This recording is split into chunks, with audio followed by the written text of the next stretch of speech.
En það voru 2 rauð spjöld í þessu leik. Og hefðu átt mögulega að vera fleiri. Hér sjáum við fyrra rauða.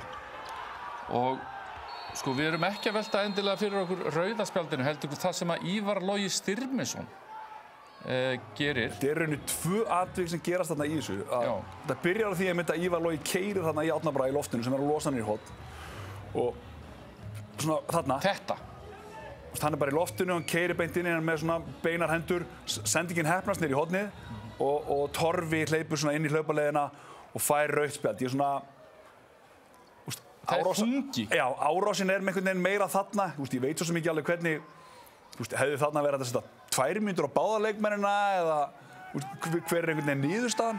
Kannski 2 mínútur Ívar Loga þarna nóg í því tilfelli þarna þegar hann nýtir í hann sko. Einmitt, og þarna svo fær Dagur Fannar rautt spjald þegar hann virðist setja olnbogann í harra þarna þegar hann er að vinna sig út fyrir blokk frá Kristján Otto.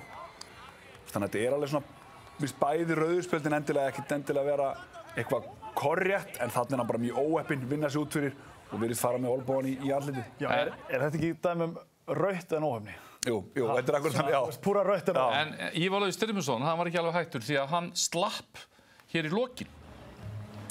Já, þarna er þetta fyrra sem að við svo sem... Þetta er fyrra sem að við svona fórum svona, hann er eitthvað vannstiltur. Maður horfir á leikinn, hann og Árni Bragi einhvern veginn að kýtast allan leikinn. En það er þetta hér.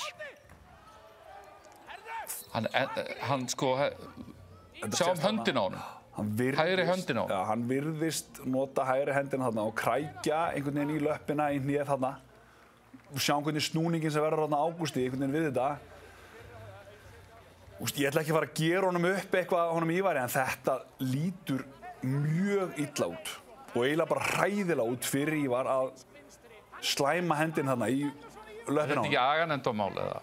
Hann fær náttúrulega ekki 2 mínútur, það er ekki Hann fær ekki neitt, sko. Þetta verður klárlega skoðað á fundi A-nefndar, ég held að það sé borðleikjandi að einhvern veginn svona sé tekið fyrir, sko. Þetta er náttúrulega rautt, hann ber ábyrgð á hendina á sér og fer greinilega í hann, þannig að hendin á að gefa eftir ef þú ítir ekkert, en þú snýst upp á leikmann. Hann er bara heppnir að Ágúst fær ekki meiðist ekki. Já, eins og sé, snúningunni kemur á hann lendir beint á mjóbakinu, þetta er bara hættulegt og hendin einmitt í þeirri stöðu í einhvers konar krækju sem á bara ekki að sjást.